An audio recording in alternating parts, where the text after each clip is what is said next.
2004ஆம் ஆண்டு தமிழகத்தின் ஆளுங்கட்சி அதிமுக, டெல்லியின் ஆளுங்கட்சி அத்வானி திமுக, பாஜக இரண்டு கட்சியும் சேர்ந்து தேர்தலிலே திருமாவளவனை எதிர்த்து டெபாசிட் இழந்தது, வைப்பு தொகை இழந்தது.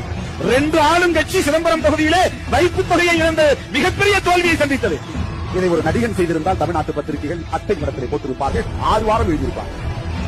திரும்ப திரும்ப போட்டி போட்டுக் கொண்டு அட்டை படத்திலே போடுவார்கள். 500 பேர் இருந்தால் கூட நெருக்கமாக உயரத்திலிருந்து படம் பிடித்து பூதாகரப்படுத்தி காட்டுவார்கள். எந்த பத்திரிகைக்காரர்களுக்காவது இது கண்ணிலே தெரியுமா? எல் போட்டால் எல் இறங்குவா கீழே? எத்தனை ஆயிரம் பேர், வலது பக்கம் எத்தனை ஆயிரம் பேர், கண்ணுக்கு எட்டுகிற வரையில் மக்கள் திரள். ஒருவர் தொடை மீது ஒருவர் ஏறி அமர்ந்திருப்பது போல இறுக்கமாய் நெருக்கமாய் அமர்ந்திருக்கிற இந்த கூட்டத்தின் திரளை எந்த ஊடகமாக உயர்த்தி பிடிக்குமா? உண்மையை எழுதுமா? அப்படியெல்லாம் அங்கீகாரம் பெற்றிருக்கிற இந்த கட்சி ஒவ்வொரு மைல் கல்லாக தடைகளை தவிடுபடியாக்கிவிட்டு தான் வளர்ச்சியடைந்தது.